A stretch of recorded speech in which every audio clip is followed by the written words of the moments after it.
उसकी कम उम्र ननद ने भी अपना हिस्सा डालना जरूरी समझा। हाँ, चली जाऊंगी मैं। वो बिस्तर से उठने की कोशिश करने लगी। कहाँ जाओगी? अपने माँ बाप के घर। उनसे पहले ही हमारी बात हो चुकी है। वो हमारे इस फैसले में हमारे साथ हैं, और अगर तुम घर छोड़ती हो तो वो भी तुम्हें कबूल नहीं करेंगे। सास की बात सुनकर सातों आसमान जैसे उसके सर पर गिरे थे। वो बुरी तरह चकरा कर रह गई। हाँ आपी, अम्मा अब्बा का भी यही फैसला है कि इस मुसीबत से जल्द अज जल्द छुटकारा पा लिया जाए। अगर मोहल्ले में किसी को खबर हो गई कि सोफिया का बच्चा, किस कदर बेइज्जती होगी। उफ, जो भी करना है आज ही करना है। उसकी माँ जाई भी उसके गम में शरीक ना हुई। कितनी तेजी से सबने मुश्तरका फैसला करके उस मासूम की जिंदगी को बरज़ख में धकेलने का फैसला कर लिया था। कितने ही लम्हे वो शशदर सी उसे देखती रही, और फिर जब बोली तो उसके लहजे में चट्टानों की सी सख्ती थी। मुझे किसी का सहारा नहीं चाहिए। खुदा की जमीन बहुत बड़ी है, मैं कहीं भी चली जाऊंगी। उसकी तरबियत करके उसे हलाल रिज़्क कमाने के काबिल बना सकती हूं। मुझ में इतनी हिम्मत हरगिज नहीं कि अपनी पैदा करदा औलाद को खुद अपने हाथों से उस हाल में पहुंचाऊं कि वो अपना पेट पालने के लिए जनाना लिबास पहनकर, मेकअप से लिथड़ा चेहरा लेकर दर दर जाए और भीख मांगे, रोटी के हसूल के लिए जिस्म फरोशी का काम करे। हमजा, अगर मुझे तलाक देना चाहते हैं तो वो ये करके भी देख लें। मैं किसी धमकी से डरने वाली नहीं। आखिर में उसकी निगाहें हमजा के चेहरे पर ठहर गईं, जो उसके आखिरी जुमले पर आग बगूला हो गया। तुम्हें क्या लगता है कि मैं तुम्हें इतनी आसानी से तलाक दे दूंगा? अपनी और अपने खानदान की बेइज्जती करवाने के लिए आजाद छोड़ दूंगा? हरगिज नहीं। मैं तुम्हें आजाद छोड़ दूं ताकि तुम इस हिजड़े की परवरिश करके एक महान औरत का रूप धार लो और लोगों से हमदर्दियां वसूलती फिरो। लोग तुम्हें पूछने लगेंगे कि तुम इस नामुकम्मल बच्चे की खातिर अपना बसा बसाया घर छोड़ दिया। अब वो इस पर नफ्सियाती दबाव डाल रहा था। वो हकदक रह गई। तुम इसी घर में रहोगी मेरी बीवी बनकर, और इस मनहूस का बंदोबस्त भी हो जाएगा कुछ ही देर में। तुम्हारे पास सिर्फ 1 घंटा है। उससे जितना प्यार करना है कर लो। आज के बाद भूल जाना कि तुमने किसी को जन्म दिया था। उस सफाकी की इंतहाओं को पार कर गया। सोफिया के कानों में जैसे किसी ने पिघला हुआ सीसा उंडेल दिया था। हमजा ने तो उसे एक बंद गली में ला खड़ा किया था। उसकी खाली इल्तजा आमेज निगाहें अपने शरीके हयात के चेहरे से लिपट गईं, मगर उसे कोई फर्क ना पड़ा। सब एक एक करके कमरे से निकल गए। हमजा, उसने फिर से उसे पुकारा। हमजा नफी में सर हिलाता कमरे से बाहर जाने लगा। हमजा, तुम तो इस बच्चे के बाप हो, तुम ही। बात दरमियान में ही रह गई।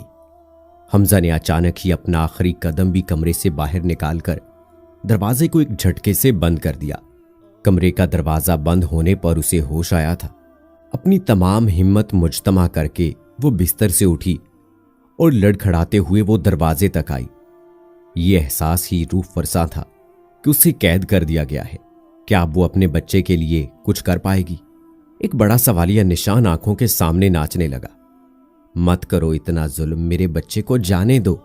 तुम्हें खुदा का वास्ता है, रहम करो। मैं मर जाऊंगी इसके बगैर।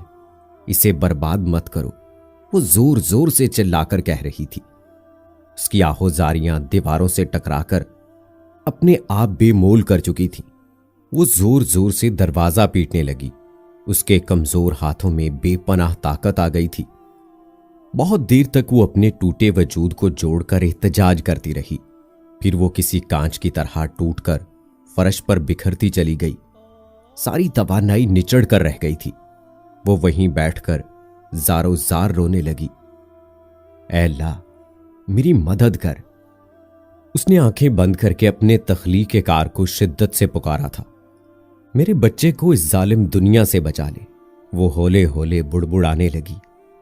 बहुत सी कहानियां उसके दिमाग में झकड़ों की माने चल रही थीं। कल को मेरा बच्चा भी ऐसे ही किसी घटिया किरदार के साथ जिल्लत भरी जिंदगी गुजारेगा। वो मुस्तकबिल की अजियतों को अपनी उंगलियों के पोरों में उतरते महसूस कर रही थी। अपने बच्चे के रोने की आवाज सुनकर वो हाल में लौटी।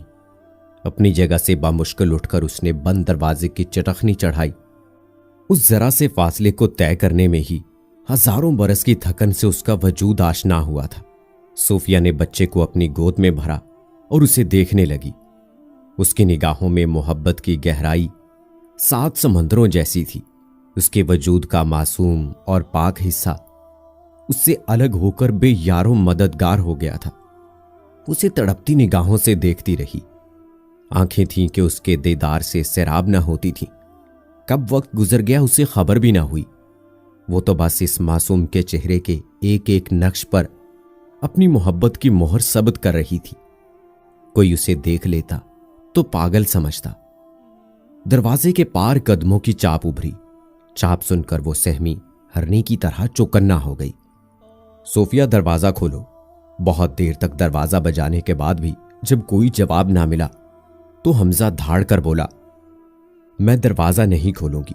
वो रोते हुए बोली और बच्चे को और जोर से खुद में भींच लिया।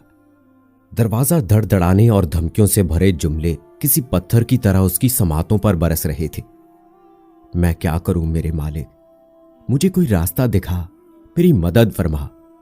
बच्चा उसकी पुरजोर गिरफ्त में मचल रहा था। उसके मचलने का उसे एहसास ही नहीं हुआ, जबकि वो खुद खौफजदा निगाहों से दरवाजे को देख रही थी। दरवाजे पर जैसे मुक्कों की बारिश हो गई थी। लगता था किसी भी आन दरवाजा टूटकर नीचे गिर जाएगा, और यही हुआ। 2 मर्दों की ताकत से दरवाजा टूट गया था। उन्हें अपनी तरफ बढ़ता देखकर सोफिया बिजली किसी तेजी से उठी थी। सोफिया, इस तमाशे का कोई फायदा नहीं, बच्चा मेरे हवाले कर दो। हमजा आहिस्तगी से उसके करीब आते हुए बोला। वो नफी में सर हिलाते हुए पीछे होती गई। बच्चे को अब भी उसने खुद में भींच रखा था। हमजा के बढ़ते कदम उसकी सांसें रोक रहे थे। वो जोर जोर से चीखने लगी, मैं उसे किसी सूरत तुम्हारे हवाले नहीं करूंगी, चाहे कुछ भी हो जाए। हमजा उसके सर पर पहुंच गया और बच्चा छीनने लगा। सोफिया ने अपनी पूरी ताकत लगाकर उसे धक्का दिया और भागने की कोशिश करने लगी, मगर हमजा ने उसका बाजू पकड़कर उसे अपनी जानिब जैसे ही खींचा तो बच्चा सोफिया के हाथ से फिसलकर पलक झपकते फर्श पर गिर गया। सोफिया के हलक से बेसाख्ता चीख बुलंद हुई थी। हमजा भी लम्हे भर के लिए ठिठक गया। दोनों तेजी से बच्चे के पास आए थे। हमजा हैरत से शशदर रह गया था।